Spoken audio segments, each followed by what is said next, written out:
All right.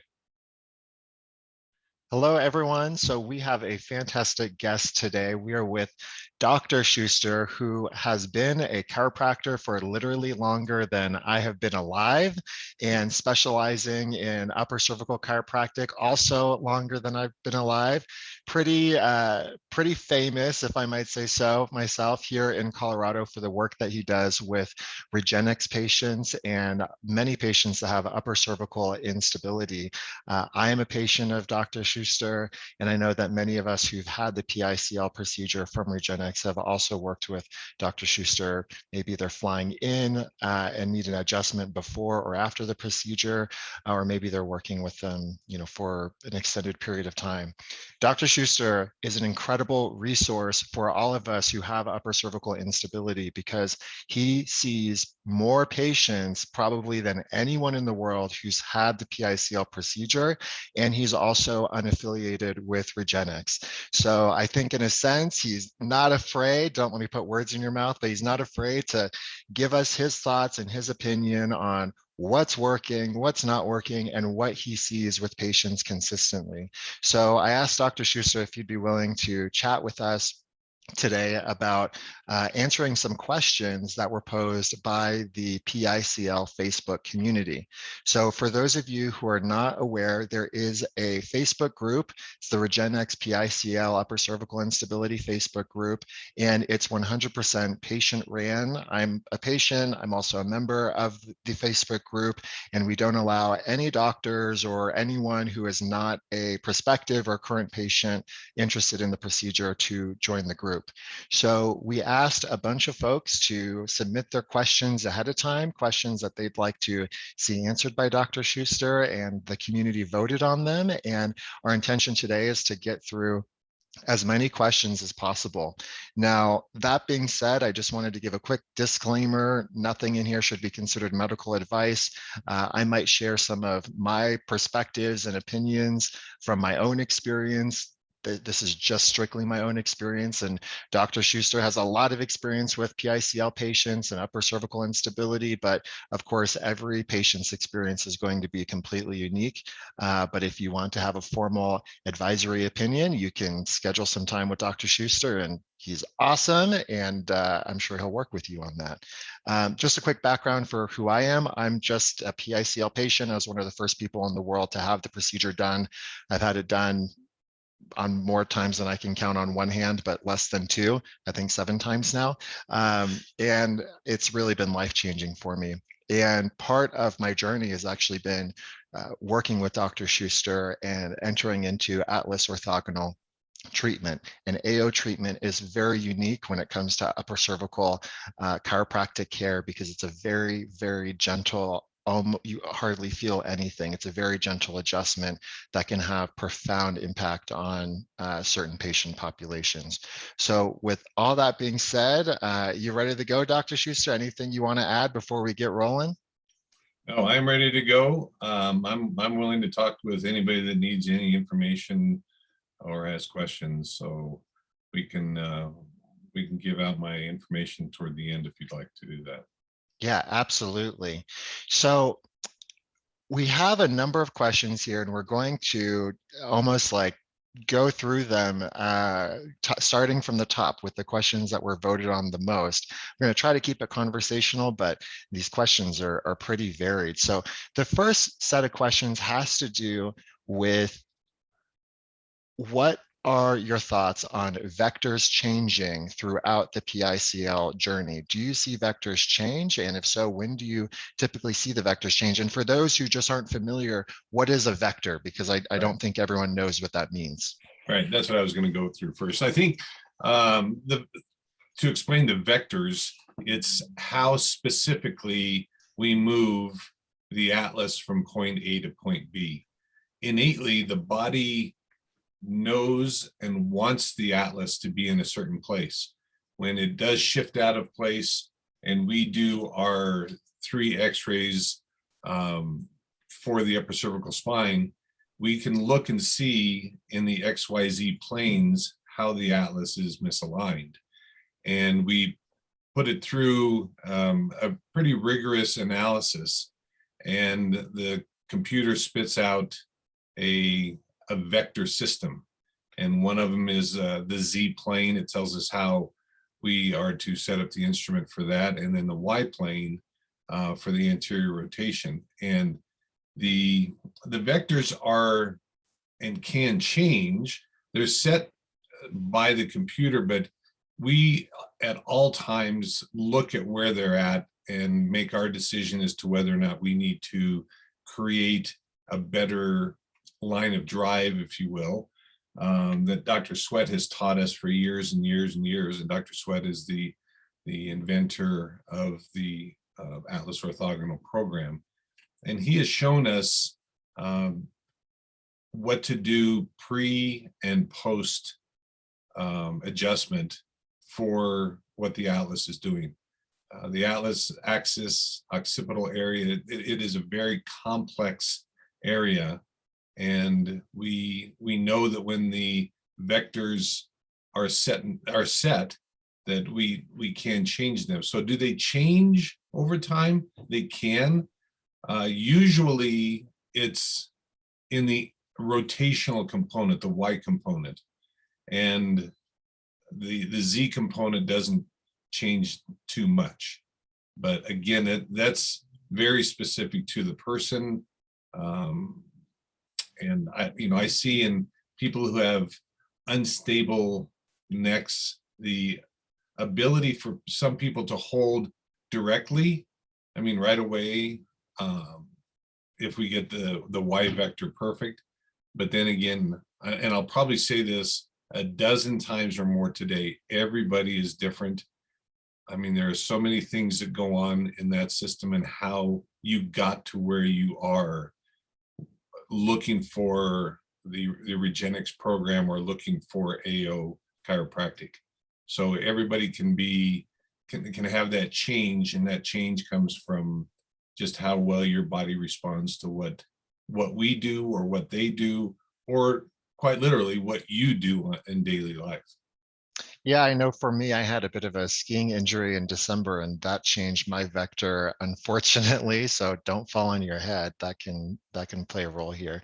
So do you see patients who have PICLs that their vectors change after 6 months or a year, or is it pretty consistent?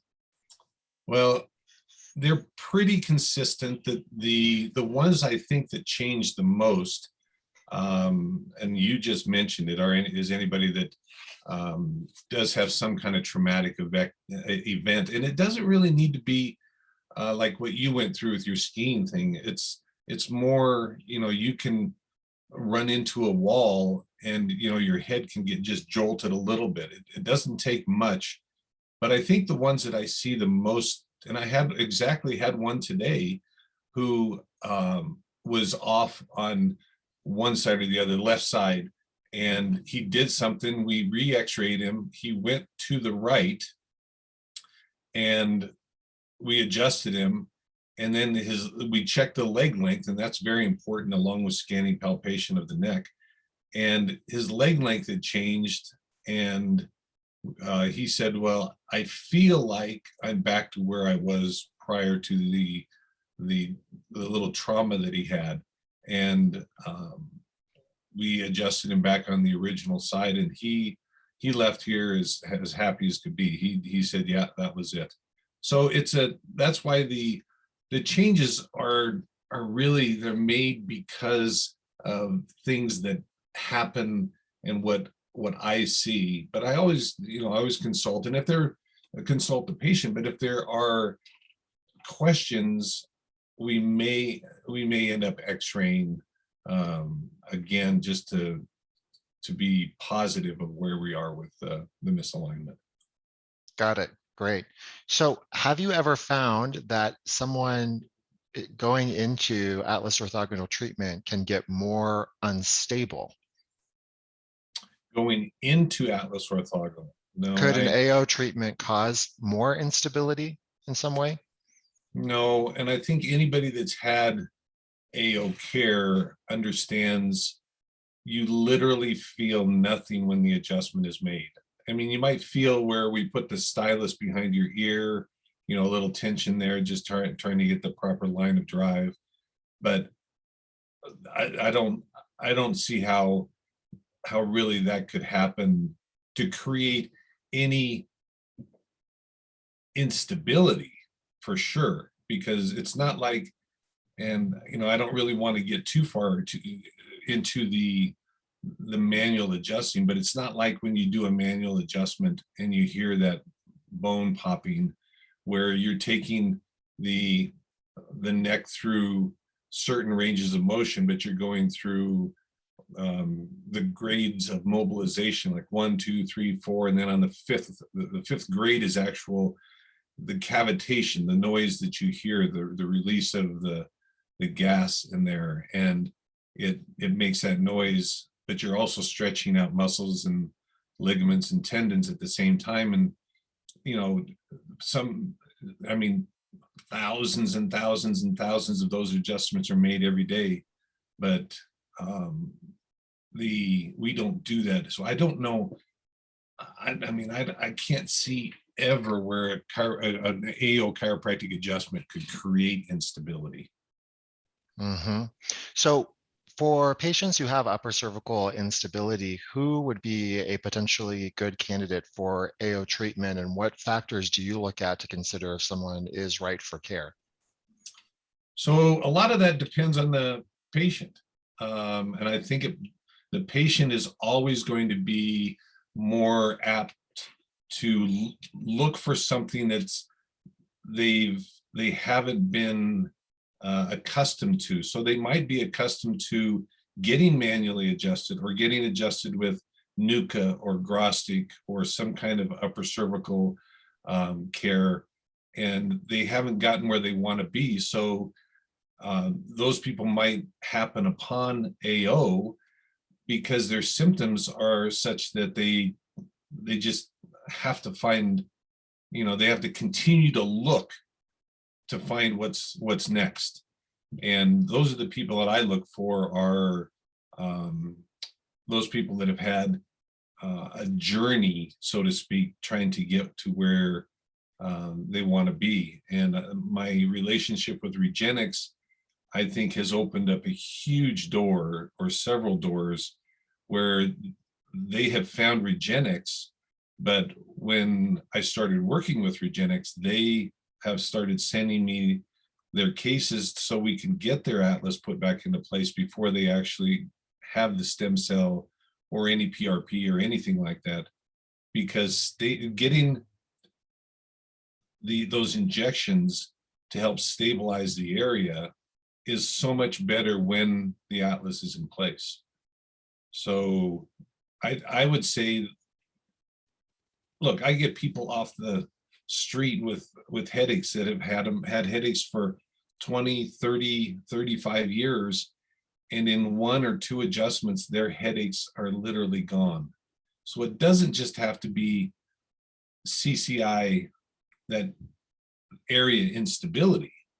It can be a whole gamut of other things. I had a farmer once that came in from Eastern Colorado, and his low back was hurting. And I told him, I said, I'm not going to adjust your low back, because after I did all the tests, I said, your neck is the one that's causing the problems, not your low back. And he said, well, look, I'm like 2.5 hours from here. I just need to have my low back adjusted. And I said, here's what we're going to do. I'm going to take x-rays of your neck. We're going to adjust your neck. And his wife was sitting there, and he started to get up and walk away. And she said, sit down. We're going to go through this. He says, this is going to help. I literally saw him once. I called him when he was supposed to come in for his second visit. I talked to his wife, and his wife said, he's feeling fine. He's out in the field doing whatever he does out in the field, disking up the soil, but his low back pain went away. So it doesn't really matter who it is or what is going on. I always like to see if that person, if they walk through my front door, is a candidate for what I do. And I will say that not everybody is a candidate. And with that being said, maybe the next question is, well, who's not a candidate? Exactly. I've had several people that have been so degenerated in their neck that when they turn their heads, it's just like pop, pop, pop, pop, pop, pop, pop. And they're, it's very uncontrolled. I said, you're the person who I can't help. Oh, some injuries. Like I had a guy come in. He was a patient. He was a 72 or 3-year-old guy, and he was up in the middle of the night, and he fell flat on his face in the middle of the night. His wife, who's a retired nurse, said, "I think we need to go to the hospital," because he was having some real issues up in his head. And he said, "No, I want to call Dr. Schuster in the morning to take him and take me in there." And I felt his neck, and his neck was just like a brick. And I said, "Look, David, you've got to go to the hospital right now. You can't do anything else." They went in, and he had broken the part of the second bone, C2, that moves the atlas around, and he had to have 4 screws put in to stabilize. So obviously you can't do anything with that guy. If I had the x-ray of one of the other ones, this guy was in 2 helicopter crashes. One, they fused the front of the neck. The second helicopter crash loosened the piece of metal up in there. So they had to put another piece of metal in the front, and all these bars and screws coming in from the back. And the only thing, the only bone that would move was his atlas. I mean, that wasn't fused together by metal in his neck. The only bone that wasn't fused together was his atlas. And all he wanted to get was like 8 to 10 more degrees of rotation when he was playing golf, so he could actually watch the ball after he hit it. I have no problem adjusting those. I mean, even Dr. Sweat, I sent him that information, and he said, "I won't touch that guy." I said, "Oh, too late. I've already adjusted it." But he said, I told him that he did really well. And he came back until he moved back east. So there aren't a lot. I know that was a long-winded answer, but I know there aren't a lot of people I won't see, but there are a few that just are not candidates. So for your patients who end up having the PICL procedure, sometimes we've heard that patients have more difficulty holding their adjustment after having the procedure. Have you seen that? And what would you suggest to these patients? Yeah, I've seen it in some people. Percentage-wise, I couldn't really tell you exactly how many, but I think part of that issue is why they ended up having the PICL procedure to begin with, because even though I've heard a lot about this 2-week or 3-week honeymoon period where things feel like they're tight and they're stable. Well, that's more than likely because of the inflammation that was put in there with the stem cells and everything, and their body's response to having that done. And so it tightened it up a little bit, and they felt better. And I'll just tell you, I've had a couple people who felt like they felt so good they would go out and do anything. I mean, that can create some instability while you're healing. We always talk about trying to take that 3 to 4 month period that Dr. Schultz and Centeno and Pitts talk about, and just let your body heal. So, and again, the second time I'm going to tell you this is that everybody's different, because it doesn't happen to everybody. So the instability that they feel, I mean, it's a feeling thing, and not necessarily what happens, because even Dr. Rosa talks about when you get adjusted, the body's got to adapt to what you're doing. So even if you feel like you're unstable, you might not be. I've had many a patient come in and say, "I feel like I'm out of place." We do our checks, they're not out of place. So their body just has to adapt to what has gone on and the situation that they're in at that point in time. Mm-hmm. Mm-hmm. And when it comes to physical therapy, how important, this applies to both PICL patients and non-PICL patients, how important do you think physical therapy is when it comes to combining that with AO work? So I think physical therapy is a huge, let's call it a modality, a huge form of treatment that is very, very worthwhile in most every case. It just is so dependent on if you can get a good physical therapist that understands whether it's CCI or understands the shoulder or the ankle, whatever you're having physical therapy for. If you can get somebody that is very schooled in those areas, then I think PT is a wonderful thing to do. You haven't asked me about EDS, but I have a medical doctor who's a patient of mine, and she has EDS, and she is doing some stuff with Regenix, but she has 2 physical therapists that are very knowledgeable about EDS and how to treat EDS in cervical instability.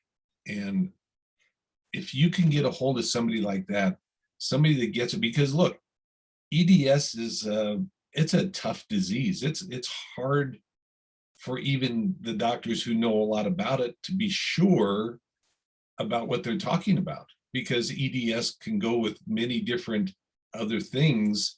And there are about 14 different classifications of EDS, 2 of which are the most important, the hypermobility and the classical syndromes. But I think that if you can find somebody, even if they're out of your area, that is a good PT that knows the area that they're working on, you've got to hunt those people out. And I feel like that's almost what some of these AO patients have done through Regenix, because they might go to Regenix and say, well, this is what happened to me. And quite honestly, I hate to say this, but I've had several dozen patients that I've seen from Regenix as a result of a high velocity, low amplitude adjustment given by a chiropractor or a PT. That's me. Yeah. So that's always hard for me to fathom that we in the chiropractic profession haven't moved forward enough to understand that area of the spine does not need those kind of adjustments. Look, some people do fantastic with them, but the ones I feel like I see most often that haven't done so well, there's some that are associated with EDS or some kind of hypermobility issue. Mm-hmm. So we all know, all of us that have upper cervical instability, we know that it doesn't just stop in the upper cervical. The instability works its way down the spine. You can have thoracic issues, lower back issues, like you mentioned, pelvis issues, and go to the knee, the ankle, the foot. I mean, it can create a ripple effect throughout the body. For those of us who have issues that have popped up in other places of our body, and we know it's because of the upper cervical stuff, are we better suited to resolve, let's say, the hips? Are we better off to resolve the hip issue before going into AO and or PICL treatment, doing it alongside it? And I know that a lot of people have hip rotation and misalignment. What would you suggest? Well, as I've taught my patients over the last 3.5 decades, is that almost everything, unless it's trauma related, almost everything is heals from above down and inside out. And when I say above down, I mean the atlas is out of place. So as your body adapts to that, it kind of goes sideways all the way down. You look normal, But if you x-rayed your back or your neck, you would not see anything close to normal. And over time, whether that's years or decades of letting that set in, you're going to get mid back, low back, hip pain, any extremity kind of pain, because your body is finally saying, oh, by the way, you didn't fix the issue, the problem, and or maybe you did, but you couldn't get the hips back into place because the atlas is where it all started. So you can, I mean, people have asked me that, and I tell them, I can adjust your low back or your hips forever, but I got to get your atlas back in place first. And that's kind of that farmer's story. I wanted to get his atlas back into place, and he did. He was really happy about it. So when you say get them resolved, I don't know that there's, in my opinion, there's much resolution unless that's where the injury occurred at that time. Yeah, then you've got to resolve that. But I don't know that it has anything to do with a resolution of issues there before you have anything done with Regenix. I think that there's, yeah, are there cases where you might need to have that done? Yes, but I think you just need to get some good information from a good AO doctor, or somebody else that you really trust in. Yeah, I know with my personal experience, I had right foot pain, right hip pain, right thoracic pain, right trapezius pain, right SCM tightness. And so it was just going up and down my spine. And then as I had the injections, the pain would go away from my, away from my foot, but then it would sort of go up a little bit in my hip, and it would just sort of move and shift around, but it was clear to me that it was getting better. But I also wanted to ask you, Dr. Schuster, about the use of a knee pillow, because this is something that you suggested to me, and I think it's had a really, really big impact. So what would you say about knee pillows with people who have neck problems, for side sleepers in particular? Before I answer that, Alex, let me just go back and answer or put a little addendum on what we were just talking about. Sure. When I was a sophomore in high school, I got undercut playing basketball, and I came down flat on my back, and I hurt my left SI joint. And it seemed like everything else was fine. My dad took me to a chiropractor, and he adjusted it, and it felt better for a long time. And then I was playing basketball again in northern Idaho, and I had the same issue, but not from a fall or anything. It was just from playing basketball. So the issue was never resolved. And this chiropractor told me what I'm telling you is that your atlas probably went out of place. He just worked on the area of pain. So once I got my neck put back into place, my left SI, it resolved to the point where unless I go out and do something negative to it, it's pretty good. I don't really have any issues there. So that's kind of what I was getting at when I was talking about that. But to the knee pillow, so what I looked at, and this was literally 37 years ago, I was having some pain in my upper left side into my neck, and I had to go back and I had to figure out how this was happening, and I knew it was happening in sleep. And I had to come up with a way to sleep, and I came up with this. I've never put it out there, but I tell every one of my patients, it's called the 3-pillow sleep. One pillow goes between your knees all the way down to your ankles, because if you'll stand up and you'll look, you don't walk around with your ankles together and your knees apart. You walk where there's a separation between your knees all the way down to your ankles. So put a pillow there, because that helps your hips. You hold a pillow here, and I'll show you what that's all about in a second. But then when you lie down on your side, either your left or right side, and those are the better ways to do it. I know some people can't do that. They like on their back, and that's a different story. But when you are lying down and you're level, when you're sleeping on your side, you hold this pillow here and you kind of push it up underneath your chin. And so when you do that, your head goes back and you're putting the curve, the lordotic curve, back into your neck. You're going to be much more stable if you have a good curve in your neck and a good curve in your low back. It's just biomechanically sound that you have to have those curves there for you to feel better and to rehabilitate better. Yeah, I know that for myself. I've always been a side sleeper. And before I started using a knee pillow, I would sort of toss and turn left side, right side. I'd wake up totally different position. But since I started using the knee pillow, I'd fall asleep in one position and I'd wake up in the same exact position. And I would have all this hip stuff going on all the time. And since I started using the knee pillow within 2 days, it went away. And my neck actually has been feeling a little bit more stable because of that. And it was such a profound difference that I've been trying to tell everyone about this. Yeah, but So, think about this, Alex. If you're sleeping in bed and you are on your side and your hips are twisting, that just goes right up into your neck. So the more you can stay in a good position, and if you have to go to the other side, just do the same thing on the other side. The more you can stay in that position, the less torque you will have up and down. it's like a chain. Yeah. Twist it at the top or twist it at the bottom, it's still putting tension on the opposite end. Yeah. So a lot of us with upper cervical instability have trigger points. Usually it's going to be in the trapezius, it's going to be in the scalenes, the sternocleidomastoid.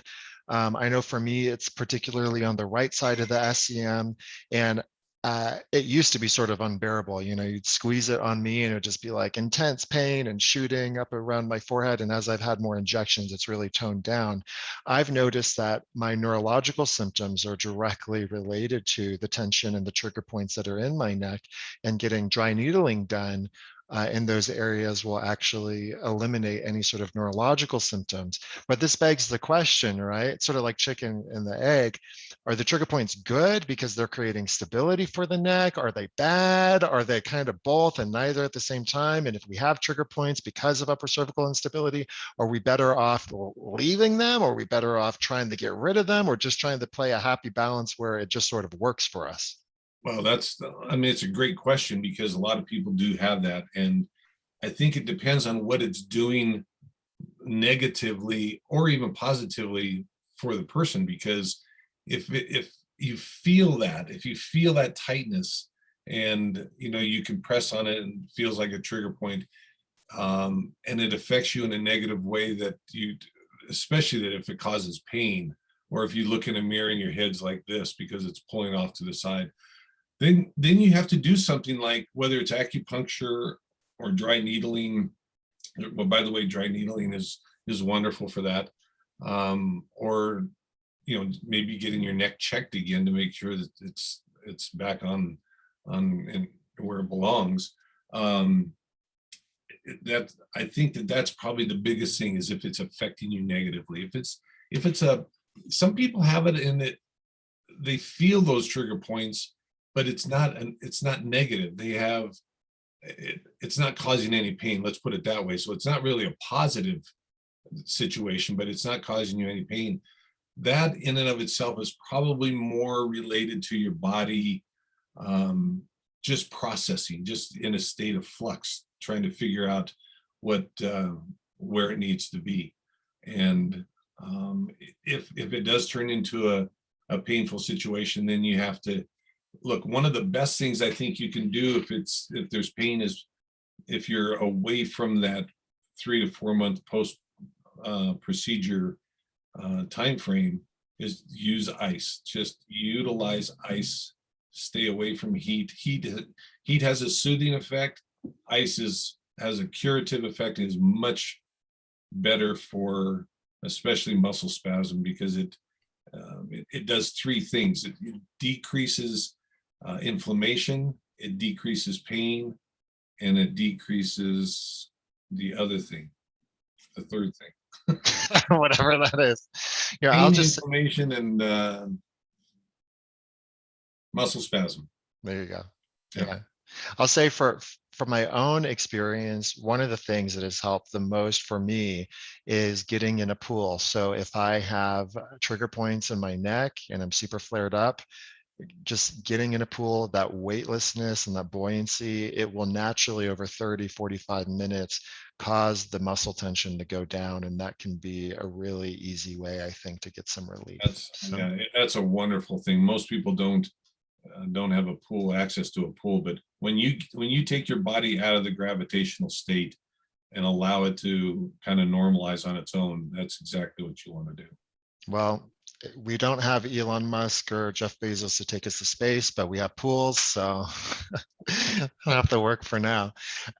So here's the question that everyone wants to know. No one has the answers, and I'm not going to hold your feet to the fire because you certainly aren't the one conducting the research. Regenex is, and we're waiting for them to release the numbers. But are you able, just from your own perception and working with PICL patients, to say what ratio of patients seem to get better? And the original question is, what's the success fail ratio? But that's such a loaded question because what does success mean? What does failure mean? But just what's your hunch and what are you seeing in terms of patients who have the procedure and they seem to get relief? So, yeah, it is a loaded question because um, I'm gonna, I would say from what, because I follow up with a good number of patients. I typically, everybody has my email address or my cell phone, or they certainly have my office phone, and they can get a hold of me at any time. And some people do. They look for AO practitioners in their area, or they'll ask me some questions about exercises or what to do. But I'm going to say, I would say that more people have gotten better from their original symptoms than when I saw them, and then I follow up with, than not. Now, with that being said, maybe the people that are not following up with me aren't doing as well. I don't know. Yeah, it's a loaded question. I know Regenix would have a much better number on that for me, for any one of us, because they probably have questionnaires that they send out and everything to follow up with.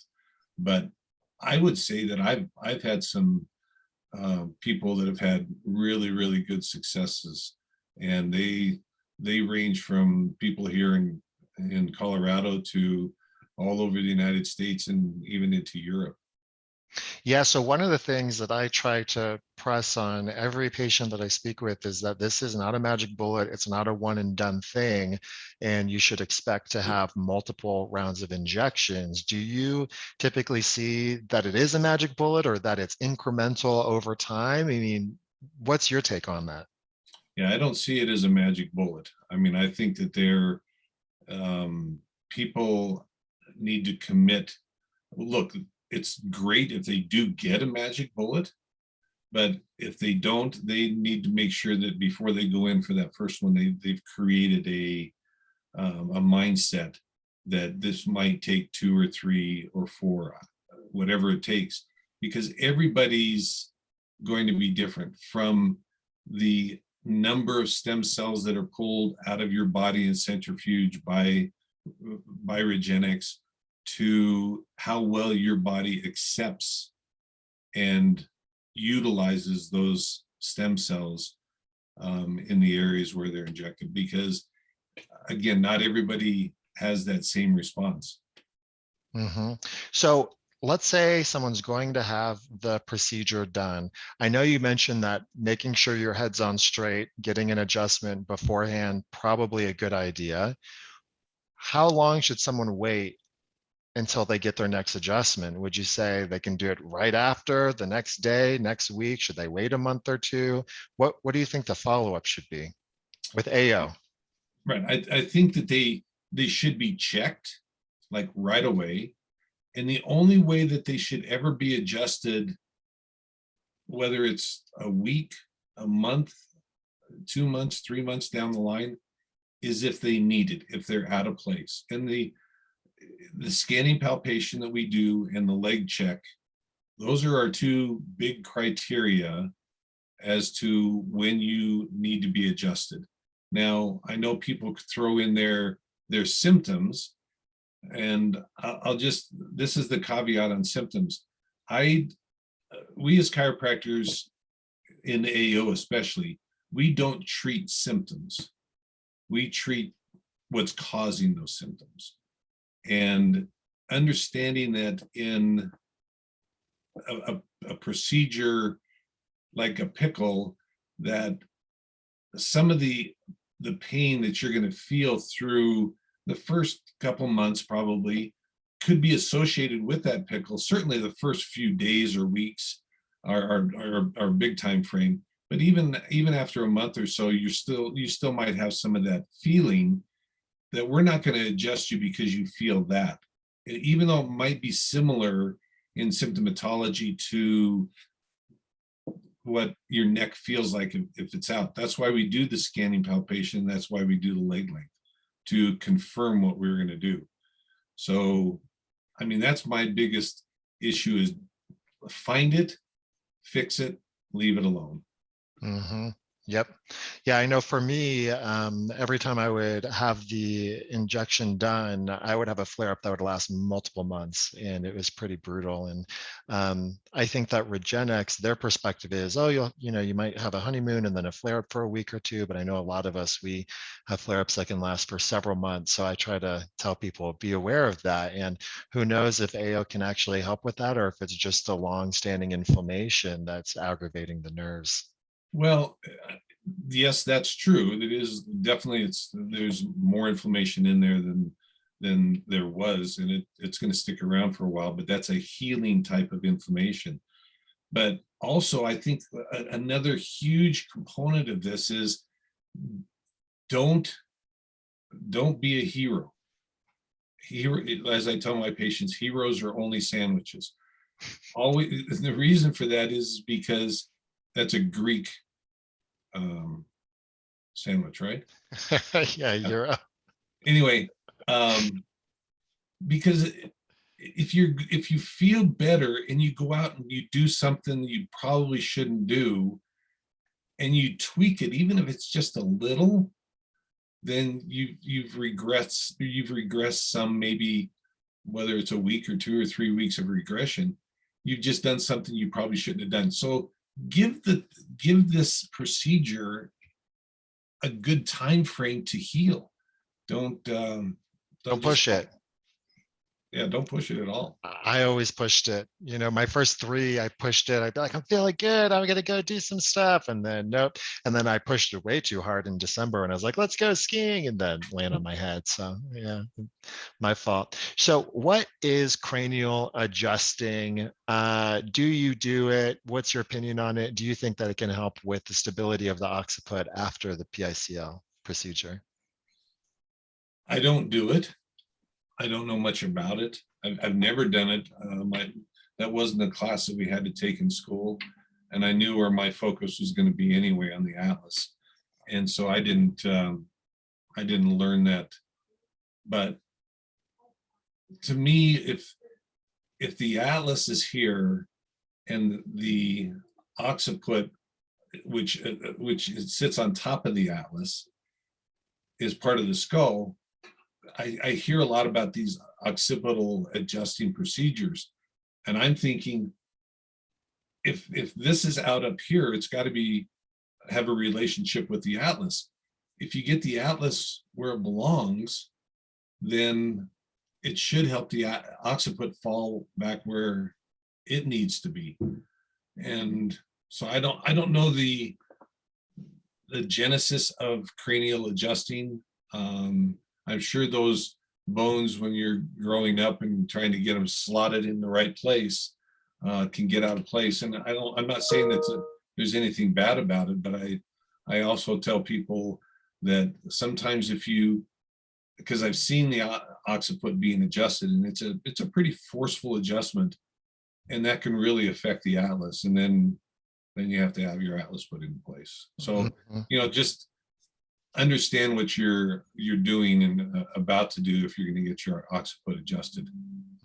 Yeah, I'm not too familiar with it either personally. I've never had it done. What's your take on MRIs? And this is a question I'll probably be asking Dr. Rosa in the future because he's pretty famous for his work with MRIs. But do you think that MRIs will have a place in AO, the more AO mainstream in the future? Do you use MRIs at all? What's your take? So I don't use MRIs for analysis. Like most, I use MRIs to see if there's a soft tissue disc issue or something else. Dr. Rosa does definitely go into a lot more depth. And, thank goodness for Dr. Rosa, because he's opened up a door that a lot of us would have never opened up. And he's literally the only person, I think, in the world that is associated with an upright MRI and an Atlas orthogonal instrument at the same time, because he's been able to help some people that have not been able to be helped any other way. And I'm not talking about AO doctors. I'm talking about people, for instance, and it's well documented that Jim McMahon, the former Chicago Bears football quarterback, was kind of an invalid until he met Dr. Rosa, and Dr. Rosa did his MRI and adjusted his neck, and he said it was like the cerebral spinal fluid that was pooling in his brain just flushed. And he says it on the 30 for 30 video that it was like a toilet flushed out of his head. And he started doing normal daily stuff after that, when he never thought he was going to be able to do that. So I don't know that he could have gotten an AO adjustment and the same thing happened, but he was able to see in real time what it looked like before and then what it looked like after, as far as the cerebral spinal fluid flow, which is phenomenal. I mean, I love that technology. I think it's great. So is it going to become commonplace? I doubt it. I mean, MRIs are just certainly not for that kind of technology, because I think that software in and of itself costs about $100,000. Yeah. But the MRI analysis is not as specific as the X-ray analysis, but it certainly has its own place in trying to see if a person's having a tough time getting to where they need to get to, then maybe some kind of malformation of the bone or something like that. Mm-hmm.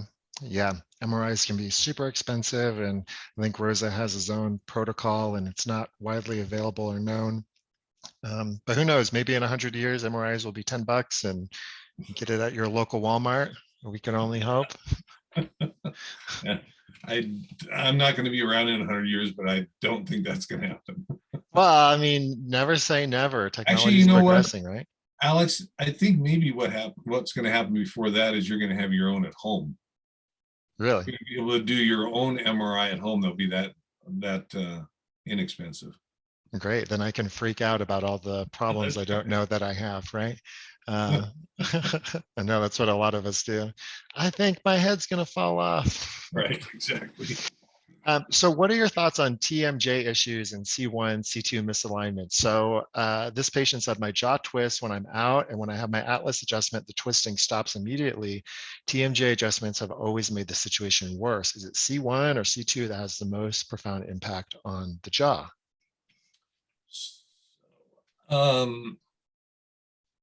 Yeah, the TMJ adjustments are, they do help some people. And for instance, the way I work on TMJs is I just really work the muscles, and they're the chewing muscles, or what we call muscles of mastication. That there's 4 of those that are here. It's the masseter muscle, this big temporalis muscle that sits right up here on both sides, then 2 pterygoid muscles, one internal and one external pterygoid. Those are the ones that allow this to happen. Those 4 muscles are innervated by the 5th cranial nerve. It's called the trigeminal nerve, and it has a branch here, a branch here, and a branch here. All those are innervated by the mandibular portion of that trigeminal nerve. The rest of the facial muscles are all innervated by the seventh cranial nerve, which is the facial nerve. Well, both of those nerves sit in the area where the brainstem is. It's in the brainstem. There's 12 cranial nerves in there, but they're not associated necessarily with C1 or C2 because there's not a nerve that just goes there. That comes out of the brainstem. So C1 or C2 can be twisted, and anatomically there's little ligaments that are attached to the brainstem and to the bone. So if they go across there and you twist that bone, it can pull on the brainstem, therefore affect one of those cranial nerves. So it could be C1 or C2. I'm not going to tell you that one's more important than the other when it comes to TMJ issues, but there's a direct correlation between your atlas being out of place or the axis and a TMJ issue in a lot of cases. Yeah, and I'll just share too that if you're getting your PICLs done, try to get all your dental work done ahead of time. So there was a time period where I was extremely stable, not symptomatic, and I was getting braces. And about a week after I started getting braces, I was incredibly symptomatic and I couldn't put two and two together. And after 2 months of this, I reached out to Dr. Schultz and I was like, is there any way that it could be the braces? He said, yeah, absolutely. You know, it changes your bite, changes how your jaw sits, can change how your neck alignment. I had the braces taken off and within a week I was back to normal again. So I always give a warning to people, you know, it could hurt. It could also help because I know that there are some doctors that focus on bite and jaw alignment, and they're orthodontists with special training in that. And it can actually help your neck too, but you need someone super specialized. Absolutely. Well, we're running out of time here. I wanted to share this last comment from a patient. He said, I'm a patient of Dr. Schuster and just had my first PICL. He's such an amazing human. He really cares about his patients. Just wanted to let people know that a doctor like him are hard to find. And I would also echo that.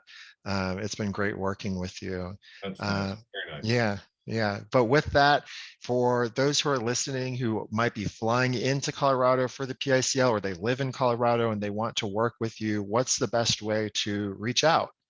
So I'll give you my my email address is Schuster, SCHUSTER, the number 33 at Comcast.net. My office number is 303-693-5100. And my cell number, I'm happy to answer any texts that people want to send me, is 303-961-5033. You might be regretting that one. You're probably going to get your text blown up like a bad ex. I'm not, you know what, when people need help, I think that, the people who can help should be available. And it's easy for a phone call to come into the office and a piece of paper being put in front of me for me to put that off. But when I see a text come through or something like that, then, and I'd much rather have a text than a phone call to my cell number. But, I